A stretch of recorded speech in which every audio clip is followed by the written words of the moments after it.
I'm Amanda, and this is Not Your Granny's Quilt Show.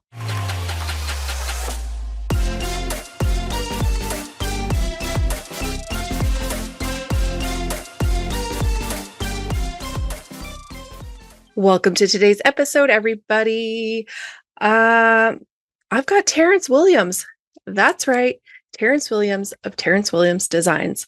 And oh boy, am I excited. Terrance sews some beautiful, beautiful stuff, like custom embroidered, beaded, sequined, long dusters, caftans, gorgeous stuff. Anyway, he's a Bernina ambassador. He designs fabrics and has them for sale on minerva.com. Um, I just am obsessed with what Terrance does. So I'm just so excited to chat with him today and get to know his sewing story. And I don't have anything else to say except that I'm just so excited. So let's dive in. Hi, Terrance. How are you? I'm good. How are you? I'm so good. I'm so excited to have you on the show. Thank you for having me. I appreciate it. Yes, I have followed you for a while. And as like a girl who grew up needing like all of the long, flowy dresses and skirts, and I was constantly asking my mom to sew me stuff to like trail behind me so I could be like a fairy princess. Your work just screams to my inner child. So I just appreciate you so much for that.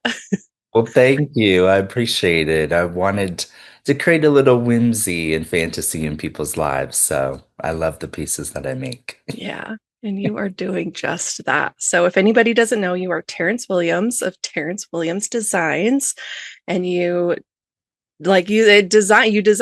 sew caftans and long dusters out of gorgeous hand embroidered and beaded fabrics. And you've designed fabric. It's for sale on minerva.com, which is so fun. I love that.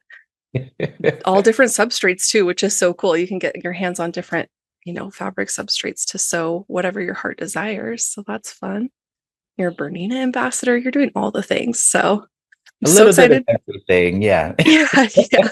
So I'm so excited to hear about all of it. But first, we are always interested in how you got into sewing in the first place.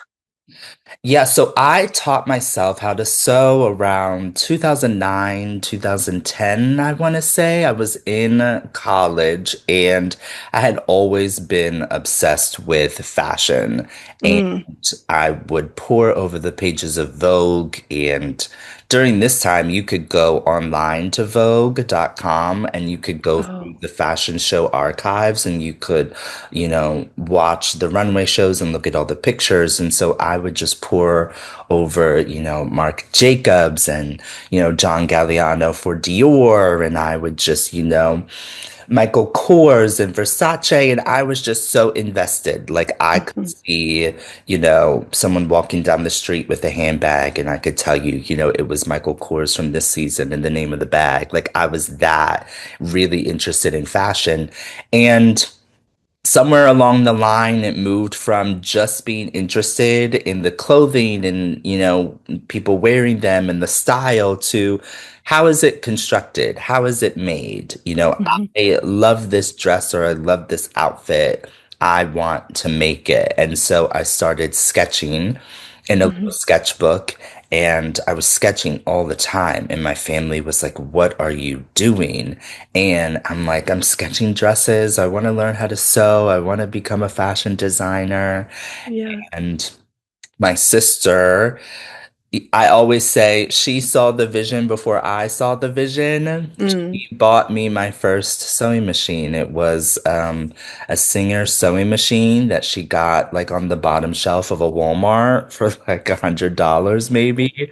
And she Yeah. got me a gift card to Joann's, and that was the start. And then it's taking me to where I am today. Wow, that's incredible. And so lovely that you had that support and somebody in your corner who could say, you know what? You need a sewing machine. Yes, yes. My family, especially my sister, has always been really, really supportive of me. And again, I didn't know where it would lead me. I didn't know what would happen, but she Mhm. really invested in that spark that I had. And yes, Yeah. it's good when you have that kind of support system in your life. Yeah, 100%, 100%. Yeah. Like I grew up around sewing, but it was never my thing until my friends like forced me to sit down and make a quilt. And I was like, oh, okay, I actually like this. They're like, see? Yeah. My mom was like, oh, now you want to sew?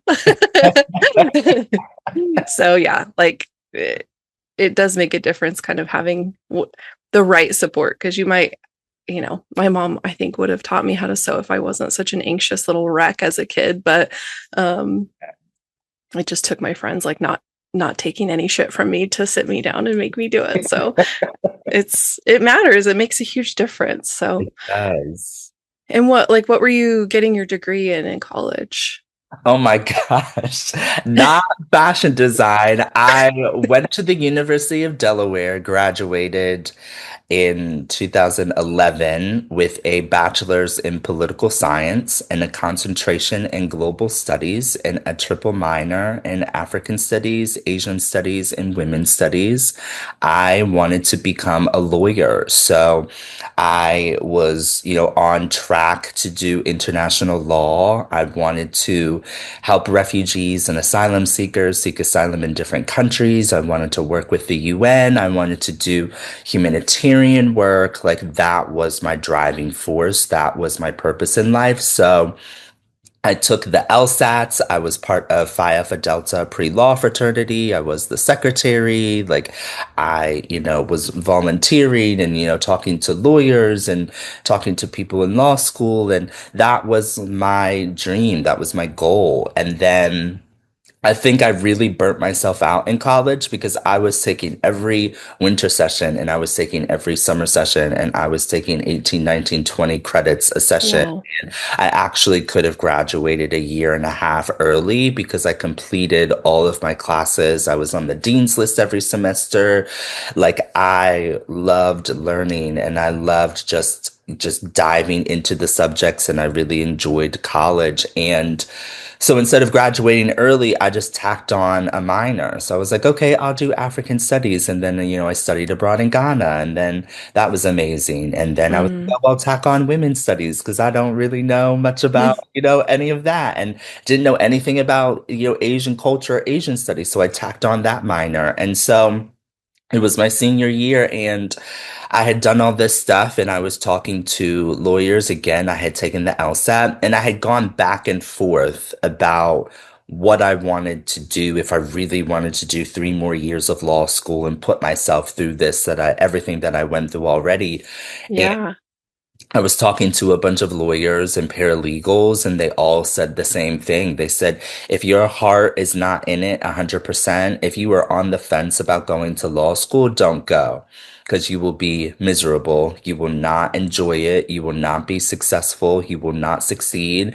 And we're not Mhm. saying that to be mean. We're not saying that to scare you or to dissuade you. But this is like if you thought college was rough and hard, law school is on a completely different level. And you need to be 100% committed that this is something that you want to do. And if you're not sure about it, don't go. Take a year off, think about it, decide. And then if it's something that you want to do, then you can go. They said you can go to law school anytime Mhm. have to go right after college. You can go when you're 60 if you want to go. There's no time limit, there's no time frame. And so I really took that advice and I got into the Drexel Law School summer program and decided not to go. And just decided to take the year off and decide what I wanted to do because at this time, after I had already graduated, I was working retail at Ralph Lauren and I loved it. And again, I was just surrounded by clothes and fashion and it was just really exciting for me. And so I Yeah. decided that, I wasn't going to pursue law school. I was going to pursue fashion. Mhm. And then that took me on another path. But while I was still in college, while being, in Phi Alpha Delta and pursuing law school, I was also joining the fashion club. So the Mhm. seniors at University of Delaware who are in the design program, the fashion design program. Every year they put on an end of the year fashion show. And so there's a Oh. fashion club where volunteers and students come in to help plan the fashion show, arrange the fashion show, set it up for the seniors so that the seniors can just focus on their senior collection. But being part of the fashion club, you could submit designs for the theme of that year. And so I submitted both years, my junior year and my senior year. So junior year, it was like unusual objects. So you had to use like paper and plastic and metal and all this stuff. So that year I made a metal dress.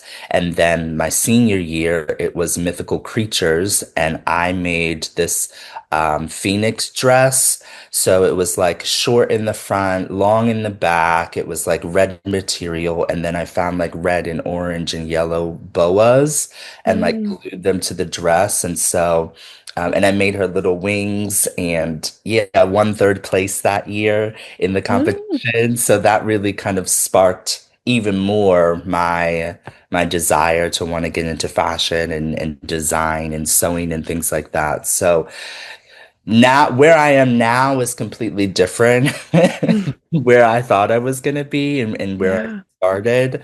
But for me, I think the saving grace is that I can kind of merge my two loves with my small business, Terrance Williams Designs. So I can take my love of humanitarian work and wanting to help people like refugees and asylum seekers with my love of sewing and fashion because my business is sustainable. And one of the things that I focus on is human rights. So where I source my fabric, there are no sweatshops used. Human rights, people are paid a fair wage. 5% of the sales and the profits from my business go to organizations that are removing carbon from the atmosphere and making other sustainable measures. So far, we've raised over $13,000 for those organizations. So even though I'm not in the courtroom and at the UN fighting and advocating, I'm still doing what I can in my part to really advocate and fight for those social justice movements that I really, really care about through my fashion and through design. Yeah. Oh wow, that's so cool. I didn't know all that about your business. I mean, I didn't know any of that. So I'm just like, girl. um, I mean, I'm not where I thought I was going to be either, so I get that angle of it, but like you really did the most in college. So which I think is so interesting because I think when you're 18, what the fuck do you even know about your life and who you are? And, what fuels you then maybe doesn't fuel you later on, Hmm. And I think again, you have a support system behind you that is like obviously in your corner. So I'm sure like what am I trying to say? Did that come into play when you were kind of deciding not to go into law school? Were you involving your family in your decision making and Oh, what my were they mama was saying? pissed. My mom was pissed. Okay, okay, okay. Like she eventually came around and she was eventually supportive when my business really started taking off. I mean, once I was on NBC and doing the news, then she was like, "Oh, okay, I She's get like, it." that's my baby.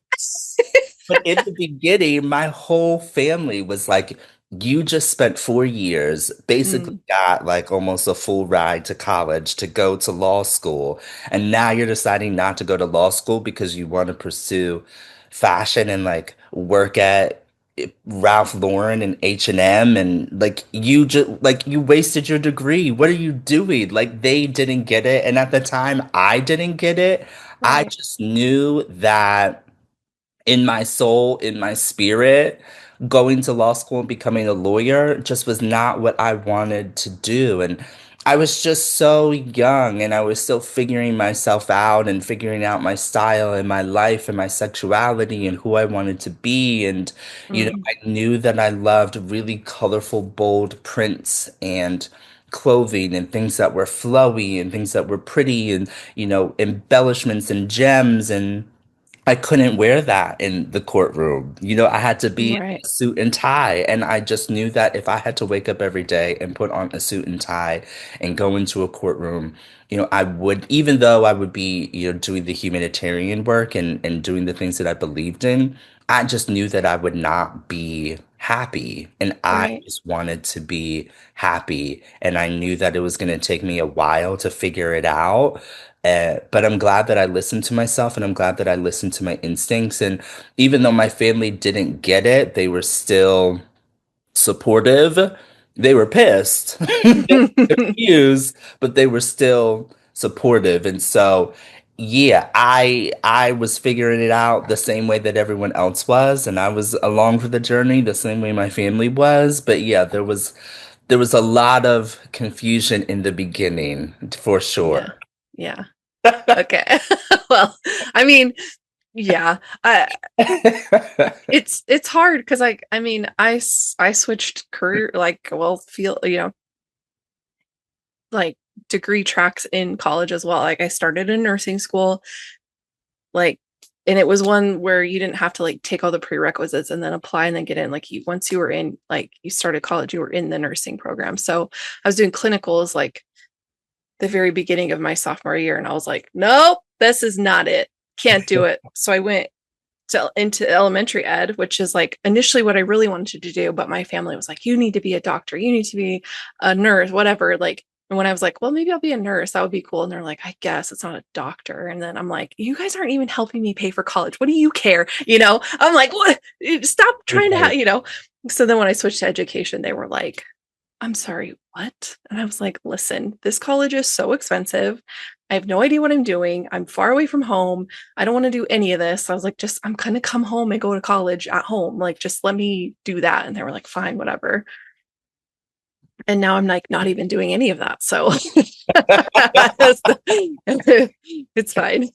But it can be hard to like listen to yourself when all the other voices around you are being like, are you sure? Like, because I think it can be really hard to, especially in the society that we're in, that is just so capitalism, and you go to college and you get a job and you da da da, which rarely works out for, most people, right? Yeah. And forcing you to choose your whole life path at 18 years old and all this craziness, it can be so hard to hear yourself and all of that and hear what you want and what you need. And if at the end of that 4 years you were like, holy crap, I can't do one more minute of this because this is too much, like, uh, congratulations, because you heard that voice in your own head and listened to that instead of forcing yourself down a path that would have probably ultimately like killed your soul because you couldn't be your full self. You couldn't bring your full self to that world. And that's not a world I want to be a part of, right? Like, I don't want to be a part of anything that where I can't come as my full ass self and like, this is it. This is what you get with it. So either take it or leave it. And either way is fine, right? Like, but if I can't come that way, then I don't want to do it. Right, right. Definitely a very tough decision and a tough realization to come to. And it, wasn't just the voices of my friends and family saying, "What are you doing?" It was myself too. Like I Yeah. was like, "What am I doing?" Like Hmm. again, I just spent 4 years of my life dedicated to this one path, and now I've made a decision. But I think for me, the saving grace was the advice that I got from those lawyers and those paralegals. You can Hmm. go to law school anytime. So if Yeah. for some reason this career path of fashion and design didn't work out for me, I would just restudy for the LSAT, take it again, apply, get in, and then pursue that path. So for me, there was always that backup plan, but fortunately, I didn't need it. But it's always there if I ever want it again. So yeah.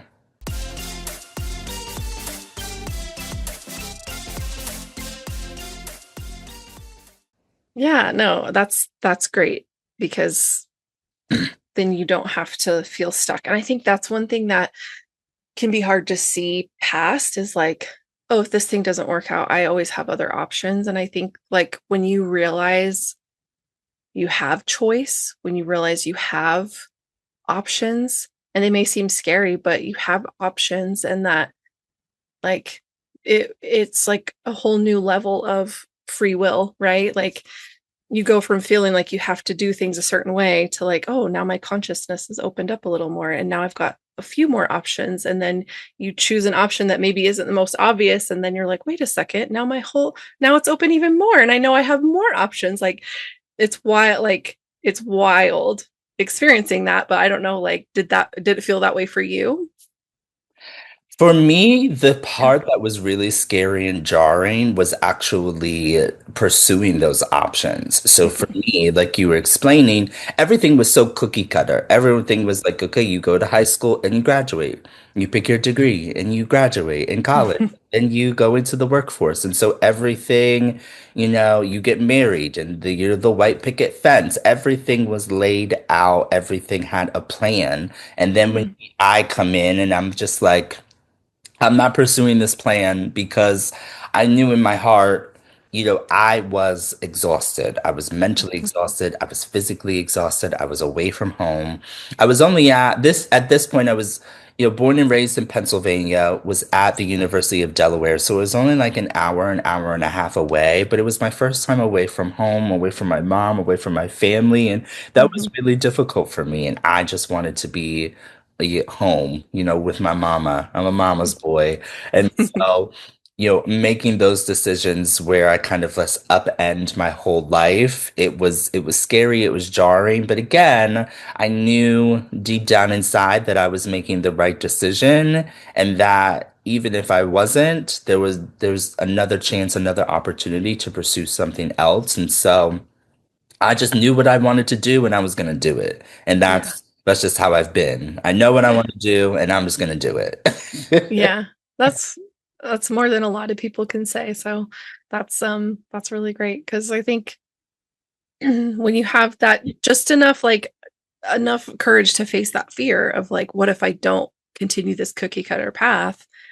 People might ask that question in their head, but it's the step of actually like going for it, right? Going towards it that a lot of people get scared and they back away, and it's easy to do that, right? It's easy to just say like, no, I'm not going to do that because it's not whatever. And it is so scary to walk away. Like therapy, I was like, I think I'm going to quit teaching. And she was like, whoa, whoa, whoa.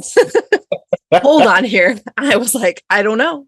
I feel like it's my entire identity, but I don't want to do it anymore. And she was like, let's take a beat. Let's talk about it. Yeah, yeah. Mm, It's that feeling of I don't want to do it anymore. So what else do I want to do? yeah. It can be really surprising and scary, but I think it's important to pursue your dreams and do the things that you want to do because you never know where it will lead you. And I also think when I can speak from my own personal experience. I've gone through some pretty rough stuff, like some pretty low lows. So for me, in my mind, I'm like, it can't get any lower than how it was before. It can't get any worse. Yeah. It can only go up from here. And um, one of my favorite quotes is from Eat, Pray, Love. It says, "Ruin is a gift. Ruin is the road to transformation." Mhm. And it essentially means like when you are at your lowest and everything just seems like it's going horrible, that's the best place for you because it Mhm. gives you that drive, it gives you that determination to change the situation and improve and just change your life for the better. So when you're going through those really difficult times, even though they're difficult in the moment, kind of embrace it and keep moving forward because it'll just get better from there. Yeah. Yeah, truly. Yeah. I love that because I think having gone through some pretty shitty stuff myself, like the like everything happens for a reason crowd makes me want to rip my hair out. And because I'm like, okay, great. Tell me then. Please do tell me why Yeah, that needed to happen to me. What is that purpose? Please do, No, I since you know literally, all.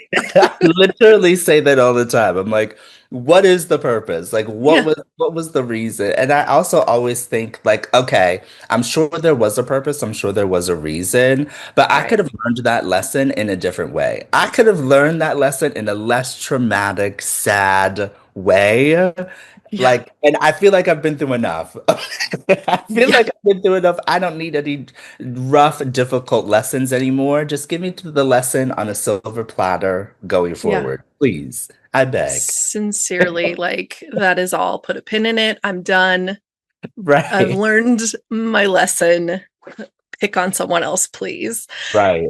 Yeah, yeah, yeah. So but that idea that like ruin, because I think when you hit those points, it feels like everything's ruined.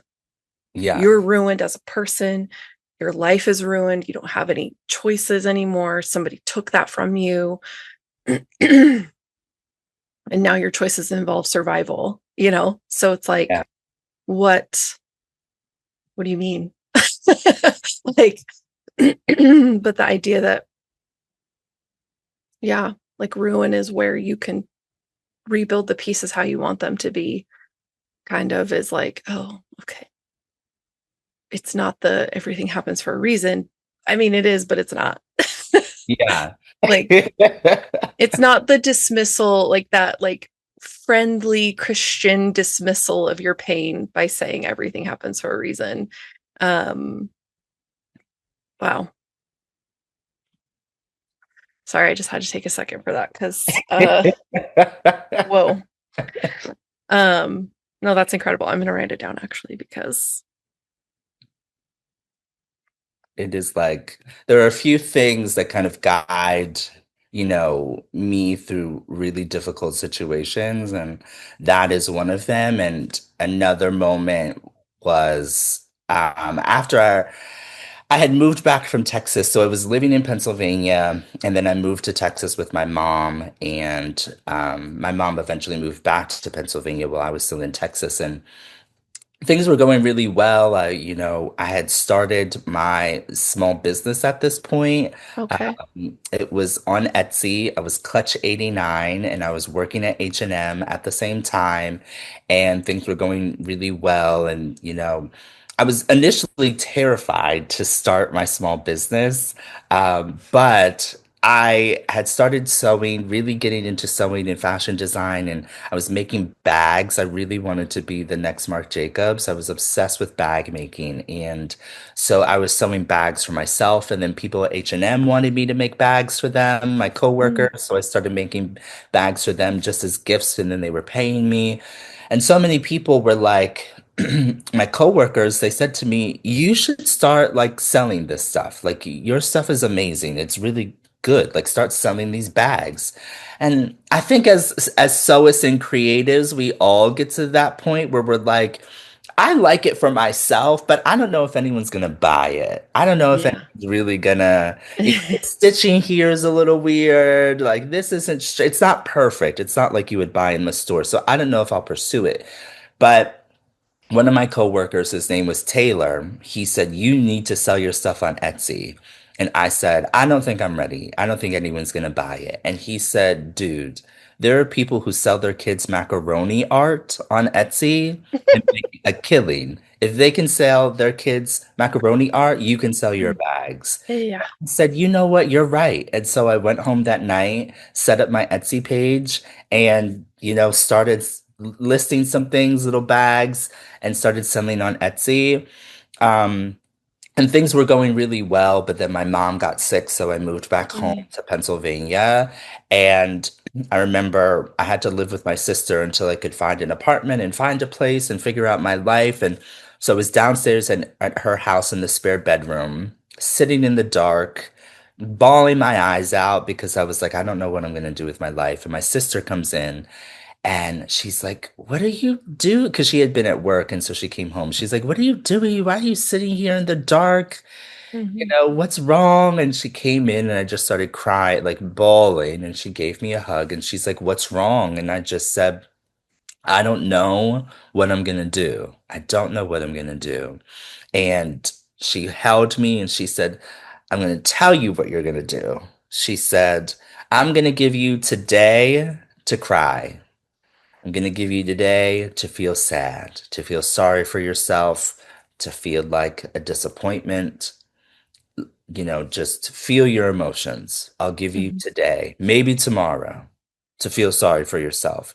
But then after that, you're going to pull yourself out of bed, put some clothes on, get out of this bedroom, and you're going to figure it out. You are going to figure it out. Give yourself a day, maybe two, to wallow in the self pity and feel sorry for yourself. But then you're going to figure out a plan and you're going to make it work. You're going to figure it out. And Yeah. that is how I live my life. I give myself the grace of being sad, of feeling sorry for myself, of being upset that things didn't work out or I didn't meet my goal or they didn't go as planned. And I give myself a day, maybe two, sometimes three. But then Mhm. I pull myself out of bed and I figure it out. And I say, okay, what's the game plan for the day? How are we going to meet these goals? How are we going to get out of this situation? How are we going to fix this? And that is how I live my life with that advice. And so that's Mhm. the advice that I give to my friends, my family. Give yourself a day or two to feel those emotions and feel those whatever you're feeling, and then figure out a plan and Yeah. make it work. Yeah. Yeah. Because I think we feel like we have to keep moving, and when we don't leave space for those emotions, for everything that comes with your whole life changing, right? Yeah. It it really harms us in the back end, because then you hit a point where you're just like frantic because your emotions have nowhere to go. But if you allow yourself to feel them, then it's like, okay, I can cry and do hard things. Yes. I'm like, I say it all the time. I'm like, I can cry and do this thing at the same time. I'm going to let myself feel it and do what I need to do. And, Yes. and which is like such a departure from anything, right? It was like I would bottle it up until it would just like come out, and I would be taking it out on everybody around me, versus like, I'm just going to cry right now because that's how my body's processing this thing. I'm still going to do what I got to do. Yeah. So I think it's valuable. I think we're shamed into not crying. Like, don't cry, especially, boys. Like, don't boys don't cry. Yeah. Bullshit. Yes, they do. They should. If you don't cry as a man, then go to therapy. Like, go talk to somebody who can help you cry, because it will change your life. I swear to God. Um, I'm like, I swear by crying. I just, oh, my camera. I swear by crying, because it is literally the only way that my body processes any emotion. So I'm like, just let it out. It's fine. You'll feel so Same. much better. Yes, I agree. And I apply that kind of philosophy to everything, like not just like big life changes, but even like sewing projects. Like I'm currently teaching myself embroidery, and last Mm, night, like it just was not working. Like I had mm. done the same thing like 10 times and I decided to do something new and it just wasn't working on the machine. And I was just like, I'm gonna freak out. Like Yeah. Yeah. But you just have to give those yourself those moments. Like, okay, feel the anger, feel the frustration. Yeah. Be angry at the machine or yourself. It was human error on my part. Um, so yeah, you just have to feel those emotions and just go with it as you go along your journey. Whether it's life, whether it's sewing, whether it's crochet, embroidery. Just give yourself that time to just be upset or angry about the project, and then wake up the next day and fix it or start over or get the seam ripper out and do what you need to do. So Yeah. just how I live my life. Yeah. I love it. I love it. There's power in it too. So I Yeah. think it's good.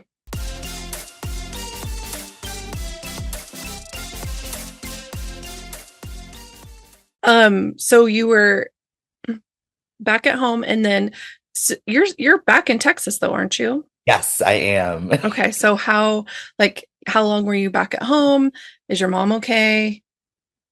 So yeah, I was back at home in Pennsylvania for like 7 years. I lived Okay. in a small town called York, Pennsylvania, and it was the best times and worst times of my life. Yeah.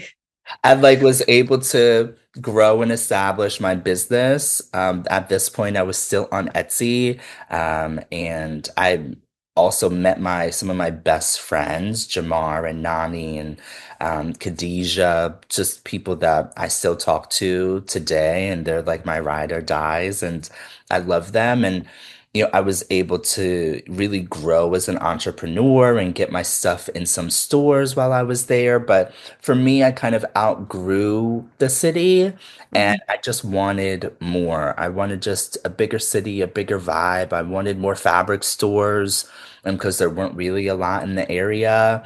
And I loved my time in Texas. I loved living here and just the energy of the city and how I've really felt like myself and how like I found myself. And so I always told myself the second that I'm able to come back to Texas, I'm coming back. Mhm. And so I hit a really rough patch when I was living in Pennsylvania. Like everything was going wrong. My business had slowly started to take off, but wasn't really taking off. I was Mhm. working, three different jobs, and Mhm. it was just a mess. And I woke up one day and I was like, I'm not doing this anymore. I'm leaving. I was working at Ulta Beauty at the time, and I got into a little bit of a tiff with the management staff just because I didn't like the way that they were treating me and treating other Mhm. people. And I'm very vocal. I will stand up for myself and I will stand up for people, and they did not like that. So I left for vacation, and by the time I came back, I gave my 2 weeks notice. But my 2 weeks notice ended up being like a month notice because one of my friends, Hunter, was filming an HBO show called We're Here, with Mm. Angela and the drag queens, where they go to small towns and kind of introduce drag to the towns. And so they were filming Hunter, and then Hunter referred me to the HBO producers. So I got on a call with the HBO producers, and they wanted to add me to the storyline. And so I couldn't leave within those 2 weeks because I had to film for the HBO show. So I had to stay for like a month extra. Oh no. I know. It was horrible. It was horrible. So I had to stay for an extra month, which just gave me more time to pack and figure everything out and save. But then after filming was done, so we filmed, wrapped filming. The next day I had to speak on a panel, and then the next day I was in the U-Haul with my sister moving to Texas. Like I was out. Like I We're was like, out. bye. I'm like, I'm done. I'm Yeah. done. So yeah, I reestablished myself in Dallas, Texas, and I've been here since 2019. I also kind of outgrew my Etsy platform. So I had only had an Etsy store and it was doing really well. But I just felt like I was doing a majority of the work, bringing people to my Etsy store, and Etsy wasn't really talking or promoting me. And I was making enough sales to really support myself at that time. At that time, I was making between $6,000 to $7,000 a month in Etsy sales. And so it was really, and at this point, I had gotten a lot of traction from my tool embroidered dusters, and they were being, featured on Pinterest and on social media, and people were stealing my designs, and I was Mm. ending up on, Alibaba, the Temu sites, and they were stealing my pictures and my videos. It was everywhere. It was going viral. And so I just didn't feel like I had the support of Etsy, and also their fees were crazy. They're crazy. Insane. And Yeah. then once you make a certain amount of money in a year, you're automatically entered into their Google ads. And so they were taking an additional 12% on top of like their 6%, on top of the 25, on top of everything. And it just Hmm. became too much. It became way too Right. much. And so I reached out to the Etsy staff and customer support, and we had conversations, and they went over my profile and did analysis and said I'm doing everything right, and my SEO was perfect, and my pictures and everything was great. But I just couldn't do it anymore with the fees and me pushing out a majority. I'm like, how are you going to take all these percentages, all this money when I'm doing the majority of the work? And so Right. decided to rebrand, do Terrance Williams Designs. I moved to Squarespace. and rebranded and relaunched in 2019, and it's just been there ever since, and it's just been really successful. And I'm so glad that I made the pivot. I'm so glad that I made the switch because I love having my own website and being able to do my own thing and design it how I want to design it and have it be in my name and my rules. And it's just a complete ownership and control of the situation, which I love. So yeah, and yeah, that's kind of the transition from Pennsylvania to Texas. So yeah, Okay. it's been good. Good. Good. I Etsy is crazy. Like, so when I quit teaching, my mom and I already had our quilting business, but she was doing the majority of it because I was teaching full time. And so when I quit and joined her full time, I was like, we got to start on Etsy. We got to like start doing this stuff. So we did that, and then yeah, it just became like I'm giving them 12% of every single sale. And when I'm not selling super expensive things, just fabric stuff, kind of quilting and whatever, like tchotchke, to support like the labor work I do, the quilting work I do. But Mhm. like when I'm literally only getting $6 for something that costs, it's like for what? Like Yeah. anyway, so I'm with you. I think they try to justify it, and it's like, yeah, the bigger you get, the more they take, and it's like, but then they're letting in all this AI and like Temu slop, like drop shipping crap, and it's like those of us who actually make the things with our hands are getting pushed to the back because we're not fast shippers, and I'm like, this isn't Amazon, you hoes, like what are you doing? I got so mad. I get so mad. So I'm in the process of shutting mine down. I'm like removing everything, putting it on making sure everything's on the website. Because I have a website. I'm like, what am I doing? So anyway, I was like, when you said that, I'm like, yes, exactly, exactly. For some people, Etsy works. It works Right. for them and they love it and they don't want to go through the hassle of setting up the website. And I'm like, Right. whatever works for you, works for you. I just knew I couldn't do it. Right. I had priced my items at a certain price to Mhm. make a profit, and that accounted for the original Etsy fees. But then when they take an additional 12% on transactions, I didn't account for that. Yeah. I don't think a lot of people accounted for that. So to have to raise your price again to account for that 12%, it's difficult for business owners, it's difficult for creatives, it's difficult for the customer base. Hmm. Plus they want you to do sales and coupons and all this other stuff. And Right. it's Free just too shipping. much. Yeah, free shipping. I'm like, that shit's not free. Yeah, yeah. What do you mean? Tack that on to the cost of the item, and people don't know, you know what I mean? So Right. there was just so much that was happening, so much that was going on that I just didn't like, that I didn't agree with. And one thing about me, I really do not like to be told what to do. Mhm. I really don't like to be bossed around, unless it's in the bedroom. But aside from that, do not tell me what to do. I like to have full control and autonomy. So, setting up my own website and doing my own thing, that was really freeing and powerful for me, not to have to follow the rules of Etsy and just being Yeah. able to do my own thing. So Yeah. I Yeah. love it. I love That's good. it. Yeah. No, I'm with you on that too. Like firstborn Capricorn, like fuck me up with rules, but like if I set them, Yes, yes, yes. if you tell me what to do, I'm gonna kick your ass. Like with Exactly. like I'll Yeah. ghost you and you'll never know why. Yes. So yeah, I think it can be scary for people to like try to go out on their own and make their own website and manage that themselves. And like, to be honest, it's a lot of work.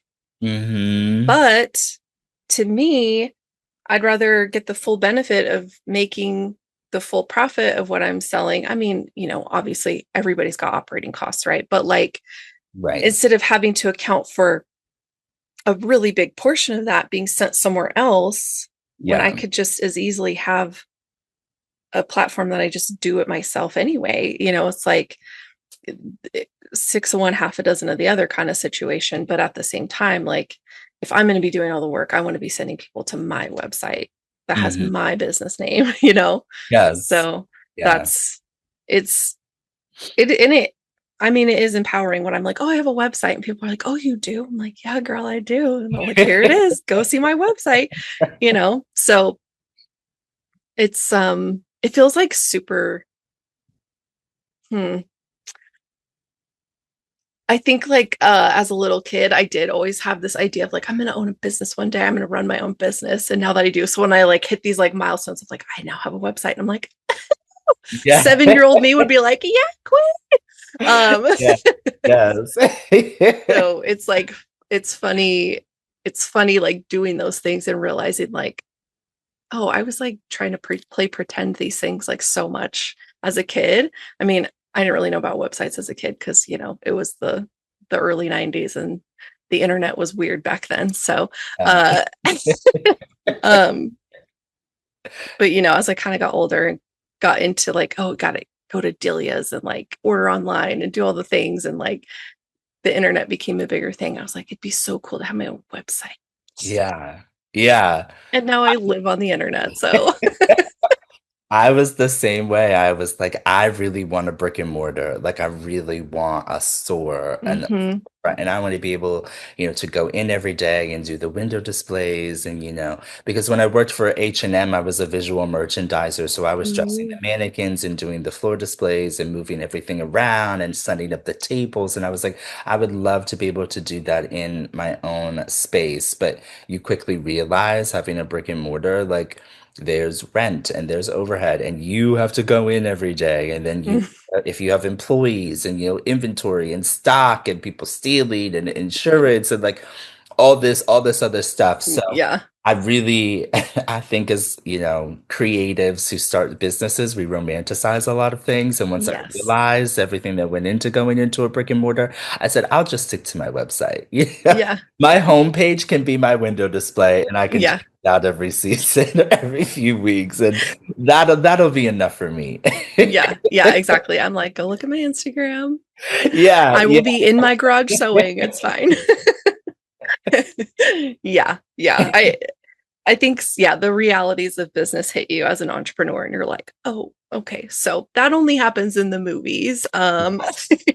And I think that's what a lot of people struggle with. I know that's what I struggled with. I know a lot of people who are creatives, whether you craft, sew, crochet, whatever, embroider, that's Mhm. what we love to do. We just love to be behind the sewing machine, sewing. And we're like, okay, well, I also want to make money off of this too. But being behind the machine and sewing and crafting is completely different than running the business. And I know that's what a lot of people struggle with because when it comes to running the business, you have to deal with promotion and being on social media and posting. You have to deal with taxes. You Mhm. have to deal with customer emails. You have to deal with updating and sending out the email list. You have to deal with returns. You have to deal with shipping and the cost of shipping and USPS losing your packages. There's Mhm. so much other stuff that goes into it. And I know a lot of people lose that spark, they lose that passion for their craft because it becomes 10% doing your craft and doing what you love and 90% running the business. And again, Mhm. not a lot of people want to sit behind the computer all day answering emails and doing the business side. They want to be behind the sewing machine. So I always Right. try to tell people if you have the ability to delegate responsibility to friends or family or hire someone, Mhm. do that so you can focus on the creative aspect because there are so many people who fall out of love with what it is that they were doing because they come to resent it. They spend so much time on the business.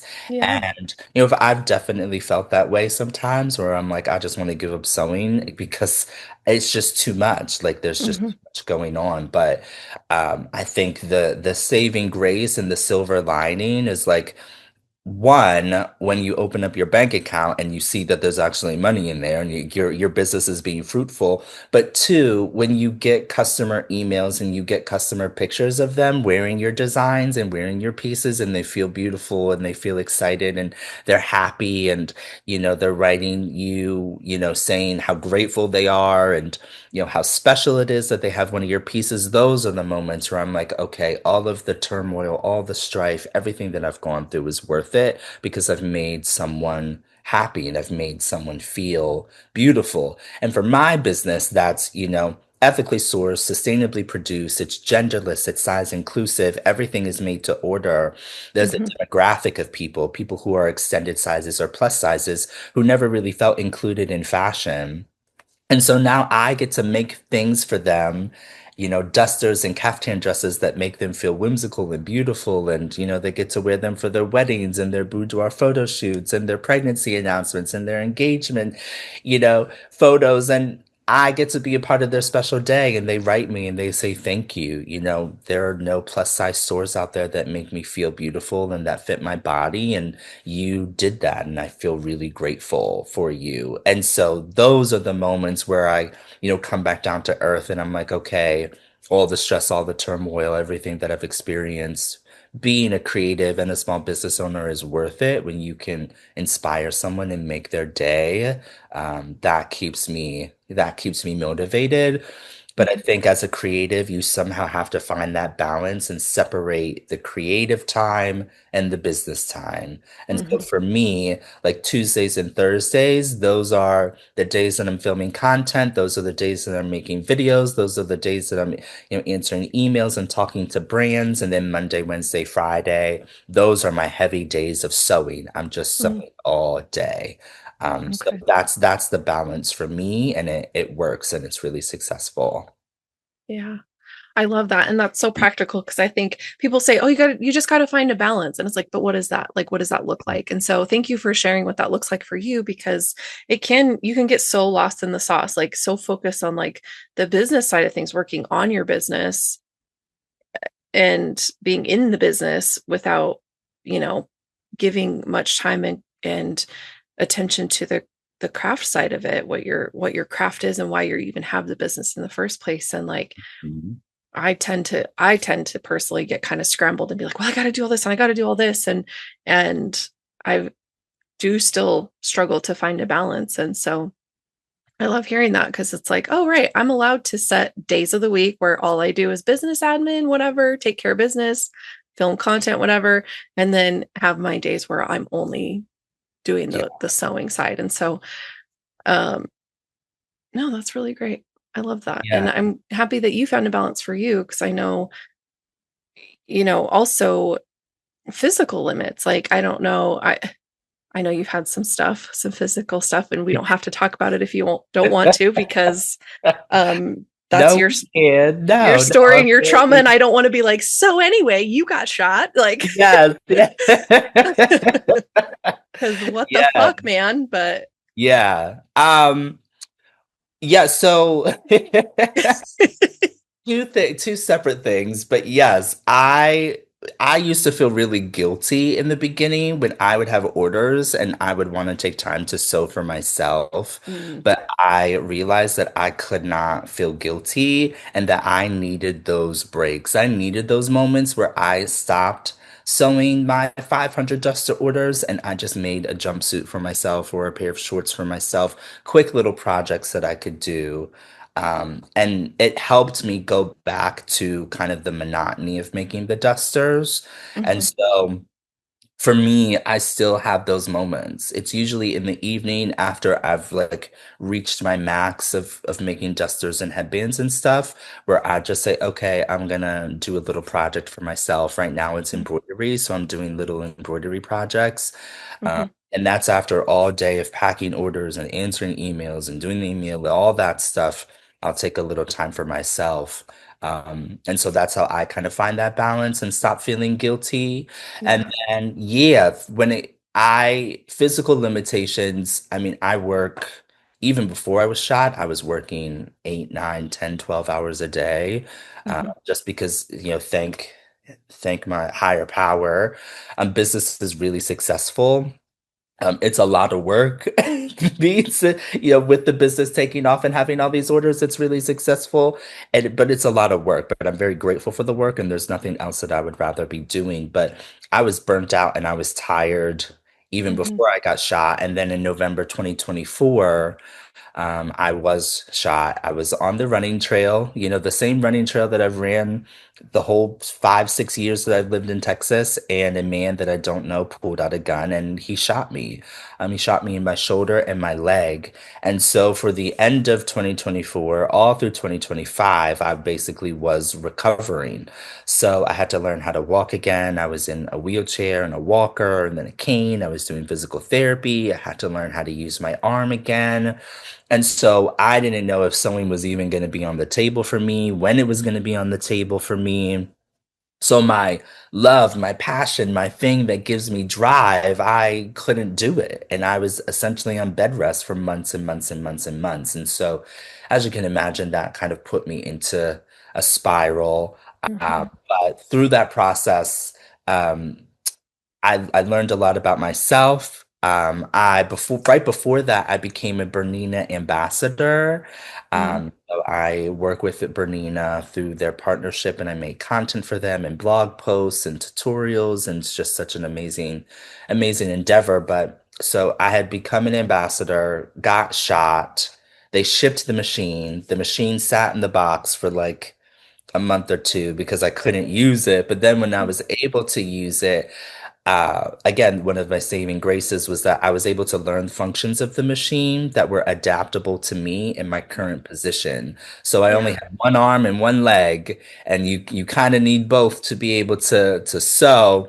Hmm. But there are features on the machine where I could just push a button and it, threads it or it sews it or does little stitches. And so I was able to kind of adapt, use the adaptable features. And I don't even think the features on the machine are meant to be for people with disabilities. It's just meant to be for ease and convenience. But Hmm. it's just amazing that I could be in the position that I was in and still sit behind the sewing machine and make and create things because of the machine features. And so, I was forever grateful for that. And it really helped me along on my journey. But yeah, when it comes to physical ailments, I've gone through it. I've, Yeah. I've gone through it for sure. Yeah. Yeah. I think it's easy to for people who don't sew to just feel like, oh, must be so fun that you sew all day. It's like actually it hurts so bad.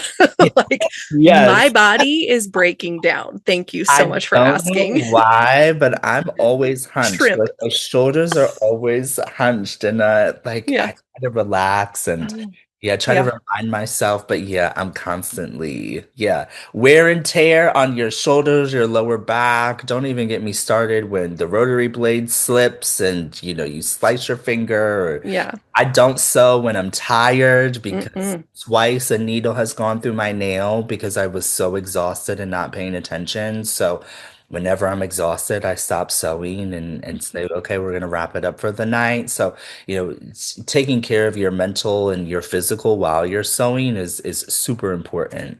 Yeah. And so while it's a joyful experience and I love doing it, it does take a lot of work. Does take a lot of time. I think people think we sit down and we make a sweatshirt in 5 minutes. Like it doesn't take that long. And I'm like, no, this was like a 3 hour, like a 3 hour project. Right. Yeah. Sometimes longer, Yeah. It's work. It's a lot of work. But Yeah. yeah, and there's nothing else that I'd rather be doing. Yeah. Right.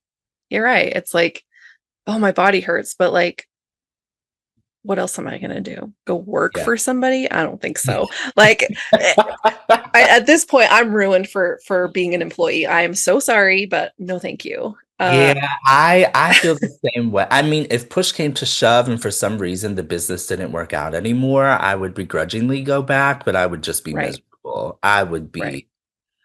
be inconsol like Yeah. I would be able to do it. And like put me overnight stocking shelves at Walmart where I don't have to deal with customers, put me Yeah. in the stock room, Put me in the back room. Yeah.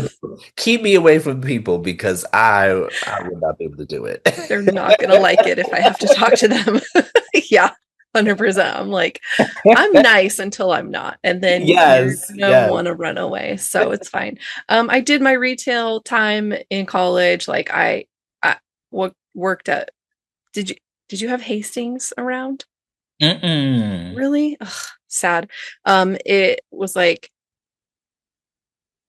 started out as like video rentals. You could buy movies, Right. DVDs, whatever, books and music.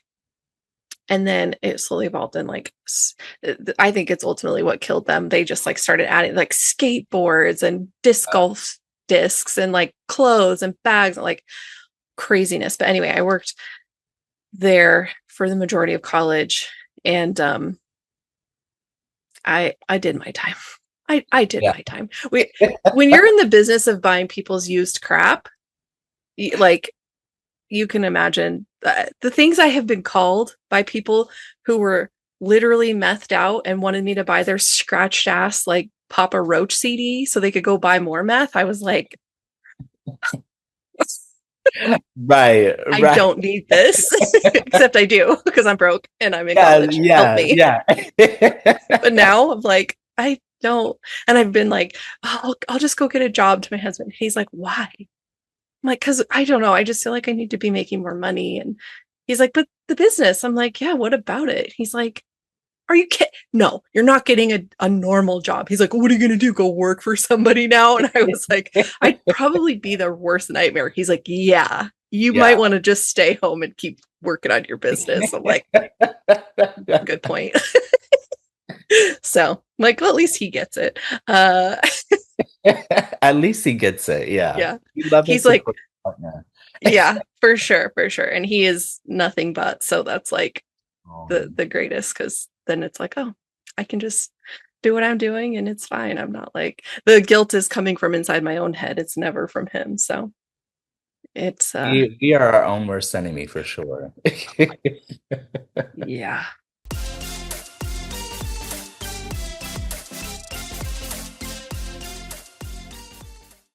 I was following along with your work before the shooting happened, and kind of saw the community come to your aid and your support and just people advocating for you, and I just thought that was so beautiful because it's like there's this all these people who love you so much and love your work, and we're just like, we need to take care of him. And like it was in such a shitty time. I mean, did it surprise you in any way, or were you like, yeah, obviously, I don't know.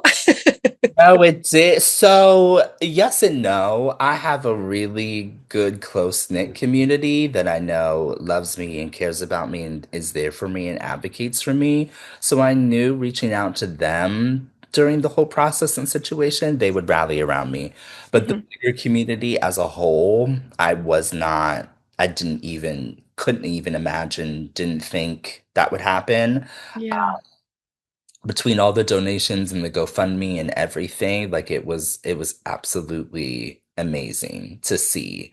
Um, and I think I have really built a community like that because I show up authentically as myself. Mhm. What you see is what you get. There's no fake influencer, there's no, fake image. How Yeah. I am is how I am, and people really resonate with that because they feel like they can show up authentically as themselves. And it doesn't even necessarily have to be a sexuality thing because I'm a very black, gay, flamboyant man. But even just, I always tell people, show up as yourself and just add a little color. You know what I mean? I Mhm. had a friend, she told me one time, because I was wearing pink nail polish and she Mm. loved it. And she was like, I never wear pinks like that, but I went to the nail salon and I got my nails done in that pink color and I actually really love it. And so those little things, Yeah.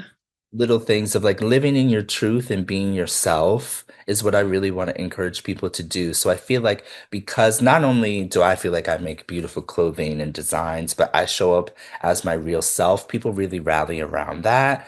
And Yeah. so when the tragedy happened and everyone was like, you need to set up a GoFundMe, I was like, I don't really think anyone's going to donate. And then, the first day we did like $20,000. That was insane. And Mhm. I made the Amazon wish list and people got me stuff off the wish list. And just the support, it still makes me emotional. It still makes me cry. Like just to think that people reached out and supported and did all those things for me Mhm. during the worst time of my life. Like it's just an amazing feeling of gratitude and humbleness. And I'm grateful every day, every single day for the community that supports me. Like it's Yeah. beautiful. It's amazing. So beautiful. And I think that is just, it's such a, I mean, it's your real life, but it's like also such a story of like, of just that when you show up as your true authentic self in the community that comes from that, because people feel seen and feel like they can see the others in the group as well because everybody's able to show up as themselves. Like there's a real strength in that and a real truth in that that isn't anywhere else. It's like, when influencers are doing their thing, I get it. It's their job. They've got to do what they've got to do. But like, and they say something kind of out of alignment with whatever their personality has been, it destroys their whole platform. Mhm.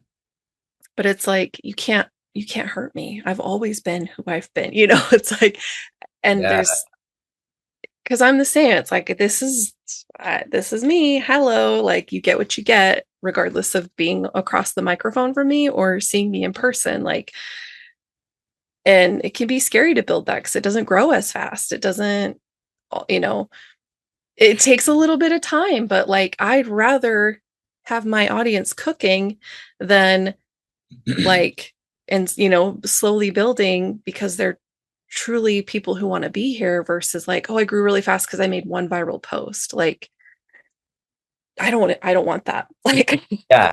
Yeah. that's not for me.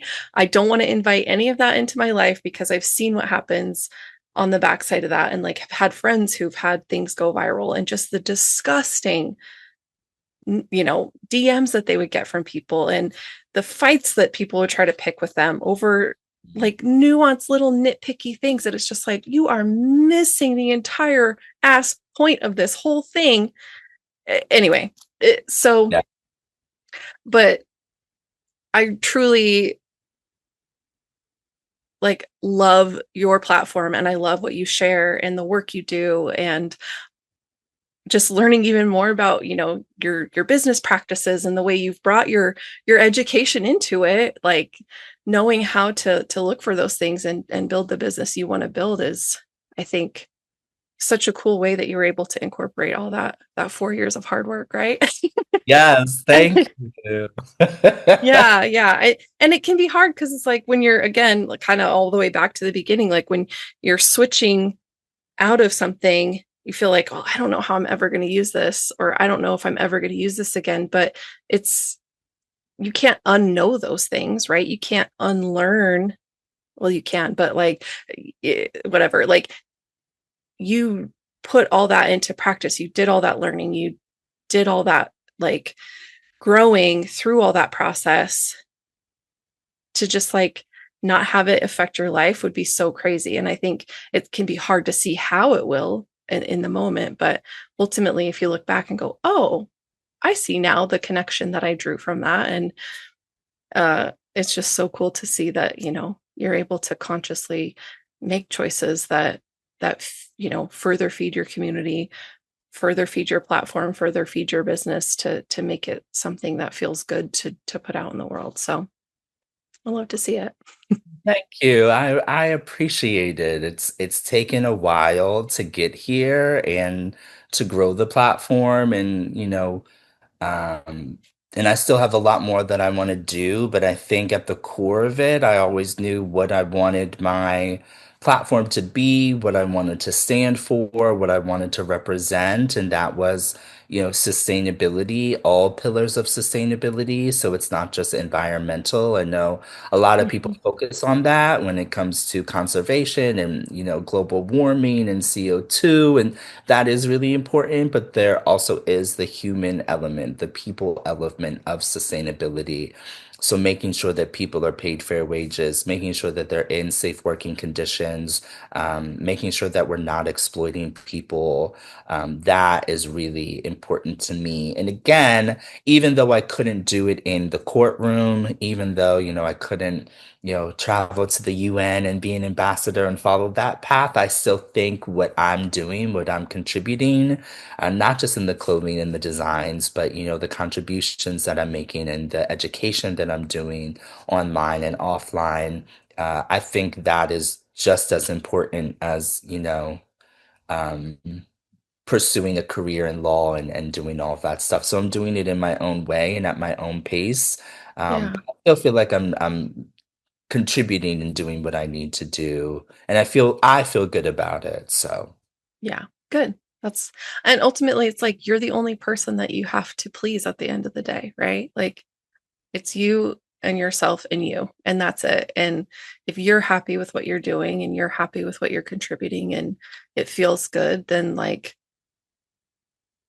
that's what people are attracted to, right? Like yeah. as you've proved, like people see that and go, "Ooh, I want to be a part of that," in whatever way, right? It's infectious and I think it's beautiful and exciting to see, a business flourish that is doing those things. So I think it's easy to get caught up in the idea that like, well, I can't do that because then I won't be successful or I'm not going to make any money or, if I donate that much of my profit, blah, blah, blah. Like we come up with all these reasons why we can't when it's like, you're like, hey, but you can. Yeah, yeah. So And I think we are in an age where people really want transparency, but people also yes, really want to support the businesses that align with their morals and what they believe in. So absolutely. I know a lot of people are afraid, especially on social media, to talk about, politics or to talk about whatever it is that they're interested in because they don't want to alienate people. And I always Mhm. tell people that there are going to be people who are going to get upset. There are going to be people who unfollow. There are going to people who send you the mean messages and the emails. I remember it was just last year, the year before, I put out a post and came out with a collection of headbands supporting Kamala Harris and the Yes. pushback. When I tell you I lost thousands of followers, I lost thousands of followers. I did not think I was going to be able to recover. But you want to know what did happen? Even though I lost thousands of followers, I made thousands of dollars because people were buying those headbands and buying those merch and going to the website and supporting. And so whatever it is that you believe in, whatever it is that you stand on, and it doesn't necessarily have to be specifically politics. If your Hmm. passion is animals and animal rescue, if your passion is, I don't know, no tolls on the freeway, and that's something that you're really passionate about. Whatever it is, use your platform to advocate for that. Teachers' Right. rights, pay fair wages, whatever it is, use your platform and the people will find you. You cannot be afraid of the pushback. You cannot be afraid of the negativity. You have to look past that and find your people who, not necessarily think the same way that you do, but believe in similar things, and you will build that community and it will grow. Yeah. There's always going to be negativity no matter what you do. Right. And I think that's like, eh, it can be hard to deal with too, because, if, especially if it's what you think you're doing is great and you're like, oh, this is like so innocuous or whatever, like you're coming at it from a lighthearted point of view or whatever it is, like if you're not anticipating it, so then when you get it, you're kind of like, wait, what? Why are you mad about this? It can be hard to pers- like put yourself in that person's perspective to understand why they're mad, but then also if it picks at an insecurity or like they're attacking you as a person, it's like, you don't know me. What do you mean? Like, what are you talking about? And it, you have to be able to like again cry and then move forward. Like, We're definitely in the age of social media, and I think we've been that way for a long time, where people just leave mean comments just to leave mean comments, and people just love to argue just to argue. People don't want to engage in a conversation to actually have a conversation. They just want to I just want to be fight. mean and they Yeah. just want to fight, and I don't have the capacity for it. I So just say, okay. yeah, lastly, move on with my life because again, I have such an amazing community that is so engaged and so wonderful and so supportive that I don't have the time to focus on the one person who has something negative or mean to say. Like it just Right. doesn't matter to Yeah. me at all. So Yeah. That's good. That's good. I think if you can be in a place where it doesn't matter and it doesn't change your day, like that is so I'm getting there, but it Yeah. takes It some does. good self-work. It does. And I hate that people have this mentality of, well, this is what you signed up for. You know, you wanted the audience, you wanted the people, you wanted to be the content creator, you wanted to be the influencer, so you need to deal with the negativity and the pushback. And I always say that's not what I signed up for. What I signed up for was a check.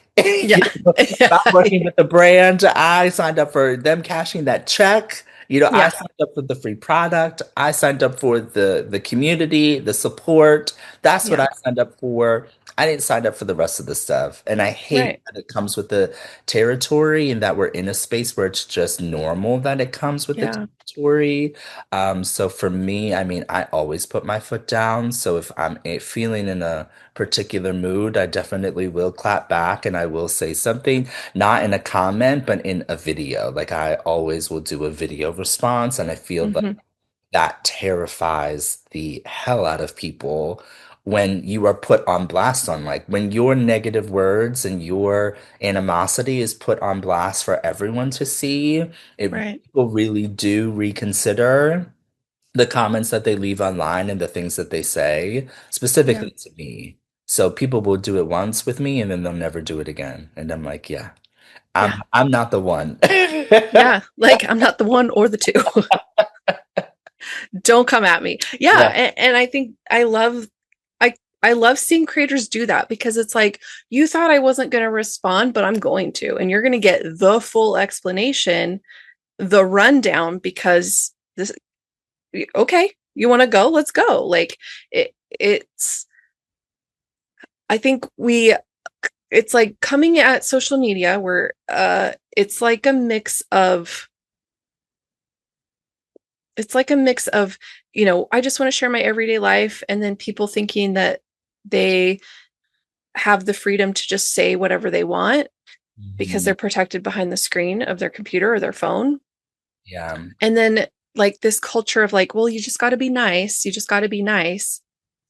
And I think we're finally evolving into a culture of like, no, if you say dumb shit on the internet, I'm going to put you on blast because I'm not going to accept this. If I wouldn't accept somebody talking to me like that in real life, right, if you wouldn't come up to me and say that to me to my face, why right, do you think you can do it on the internet?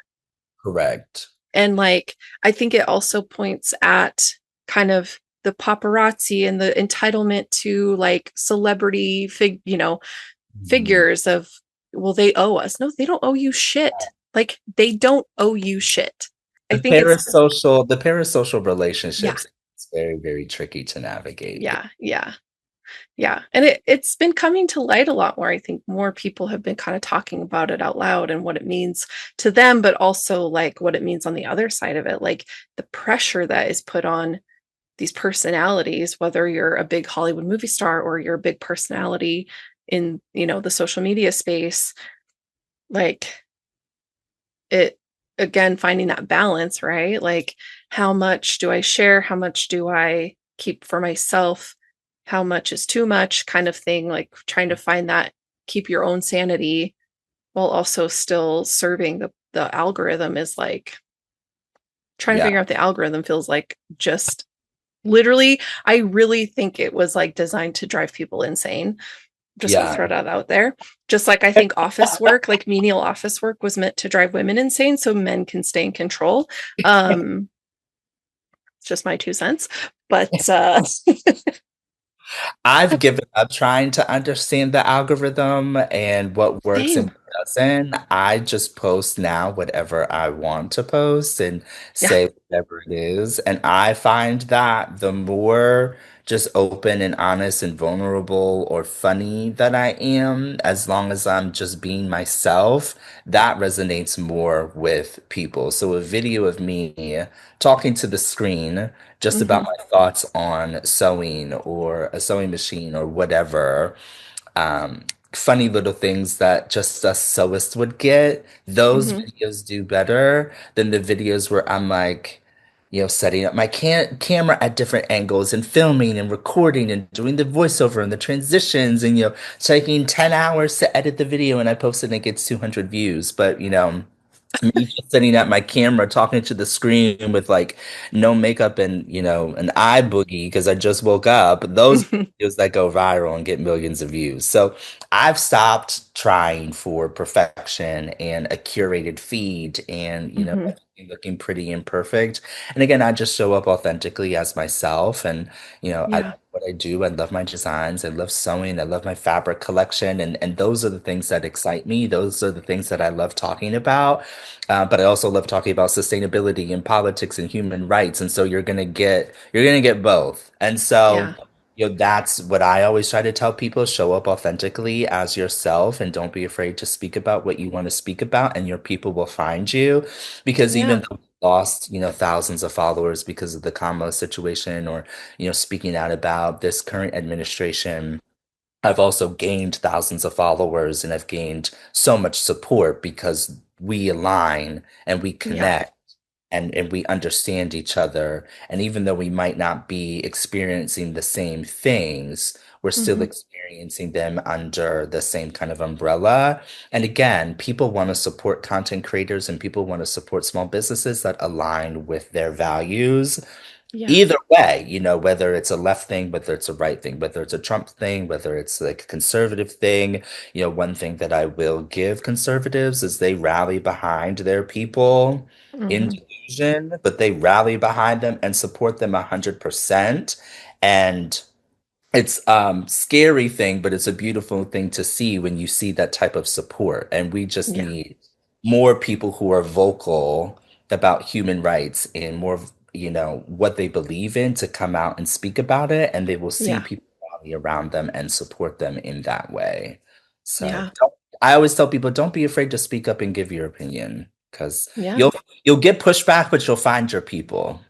Right. Exactly. It's like people want to know where they're spending their time, their money. Like I'm again, like especially on this podcast, like I have to be, I want to be discerning and careful and give people a platform that I think have a good story to share. And I've been bamboozled a couple of times, like unfortunately, but I can only be responsible for what I'm able to see Mhm. out there, right? So and I think that can be part of it, is like if you're not speaking up, then why not? Like if you're not sharing your your values, then like why not? Why can't you tell me what you value and what you stand for? And if it's because you're embarrassed or you think you're going to lose followers, then like I don't really want to know. That you're telling me all I need to know right there.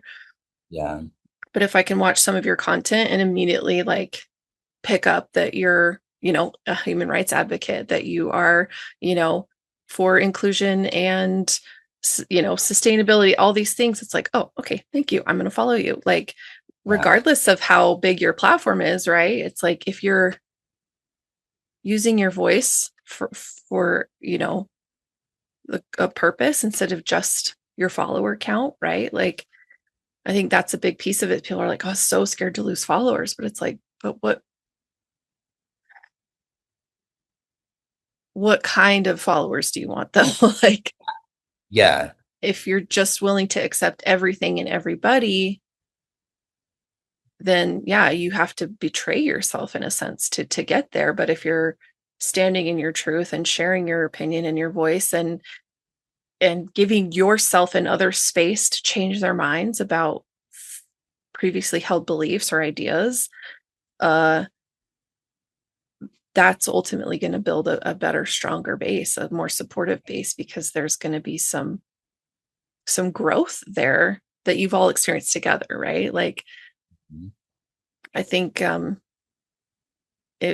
to be able to see that is like also such a beautiful thing. If it's like I can't tell from one day to the next, or if I go back and watch someone's old content and it's the exact same as it is now, I'm like, what are you doing? It's been 10 years. Like why, you know? It feels weird, like they're stuck in time, they're frozen, where it's like I want to be able to see somebody's growth. So like as a consumer, that's what I'm looking for. So it's it's I don't know. It's just such a like what a world where we're just like filming ourselves doing shit all day and then putting it on the internet for everybody else to engage with. It's like And I think that's because we're so on our phones and so on the internet all the time. And before you're growing up, that for me, the internet was still just a new thing. Like we Hmm. just got in AOL and Yeah. dial-up and AIM and the AOL chat. Hmm. We were very much not that we're not immersed in the real world, we're still immersed in the real world, but we are in this digital world. And Right. so many people are in this digital world, in this digital landscape. They want community. They want to be able to see things and experience things.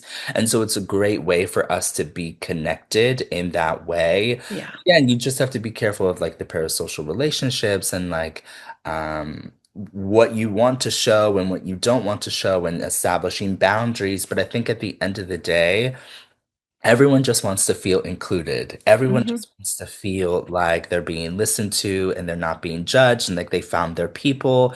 And what I have found is that a lot of people are going through things in their personal life. They're going Hmm. through difficult situations. And so logging on to Instagram or TikTok or YouTube and watching our content, that's an escape for them. That Yeah. is time that they can take away from whatever it is that is affecting them and Yeah. focus on something else. And I know I, use creators in that way too. And Yeah. so it's a big responsibility and it can feel daunting, but I don't think you have to take it all on your shoulders. Again, I just show up as myself, authentically as myself. And if people tune in, they tune in. And if they don't, they don't. And if they Right. resonate with it, that's great. If they get upset about it, oh well. I'm still me at the end of the day, and I'm gonna still keep doing what I'm still doing. So Right. that's just how I feel about it. But Yeah. people are yearning for community and people are yearning for connection, and it's just great that we're able to provide that for them. Yeah. Yeah. Absolutely. And I think too, because of everything being kind of digital on the internet world, it can feel really weird to meet people in person or to have an in-person community. And some people don't feel safe in their local environment to have a community. So online is kind of where they need to go to find that. And so I think it's beautiful that yeah, that we're able to create those spaces for people who don't have it. And for those who do have it in person, it feels really like increasingly privileged, but also like so like full of gratitude and just like, oh my gosh, I can't believe I have these people in my life, like for real. It's it can be life-saving to have an online community and hopefully, it encourages people to seek out people in their local community as well. Because I think, I found people around my town that I'm like, I didn't, what? You're here? You're in this town with me. Like, Yeah. what are you talking about? Like, this is crazy. So it's just interesting, like that there's just so many avenues to connect with people and, the internet being a weird space and like spider web to collect people, right? Like come to my Yeah. lair and Yeah. I'll collect you with my little other buggies. But no, just kidding. That's gross. Anyway, if you could see one of your designs on anyone alive or dead, who would you want like who would send you to your grave if you saw them wearing your designs? Rihanna. Yeah. She would look so good. She would. She would. Beyonce is a close second, but I just love Rihanna's fashion and style. Riri, oh, she's so gorgeous. Yeah, She's love so gorgeous. And yeah, that. she's like, yeah. Every time I see her, I'm like, oh, God, she did it again. Pregnant, not pregnant. Yeah, For she does real. everything. Yeah. I know. It's so funny. Like my one of my good friends and I, like, we go to this like dance cardio class twice a week, and it's just so freaking fun. But we're always like listening to fun dance music before we go to like hype ourselves up. And it's Rihanna's always on the playlist. We're like, we need some 2010s club Rihanna. Where are we? Like, Yes. let's Yes. go. Bring it So back. Yes. yeah, yeah, yeah. We're always trying to live in that space. We're like, 2011 was so good. Oh my God. Being a millennial is weird. Let me tell Yeah. you what. A new But experience That's for sure. Yeah. But it's fine. It's fine. We get to have all that and be like, no, this is our music. Yes, the nostalgia's nice. Yes, Yeah, yes. yeah, yeah. Ooh, Rihanna. Okay, does anybody know Rihanna? Can we get her in some of Terrance's designs? Because we need to One see them day we're on her gonna body. manifest it. We're gonna We are. manifest We're doing it right now. it. Ancestors, listen to us, please.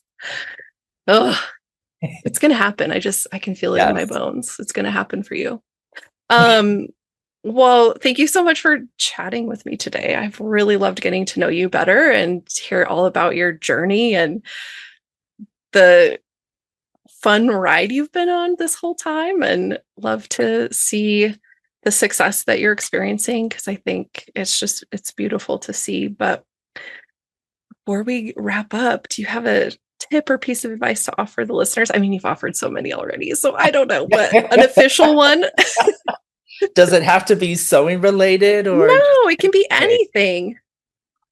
I'm gonna reiterate the tip that I gave earlier. So I think whenever you're going through a really difficult situation, allow yourself a day or two to feel those emotions.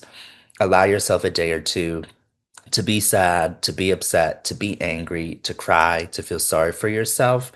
And then after that, pull yourself up out of bed, figure out a plan, and make it work. I Mhm. think you have to allow yourself to process those feelings and those emotions of disappointment and not just say, okay, everything's fine, everything's great, everything's wonderful.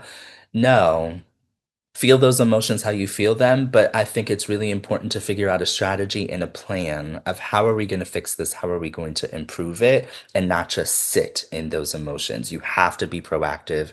You have to keep moving forward. You have to keep trying new things. You can't give up. And so that would be my tip or trick or piece of advice.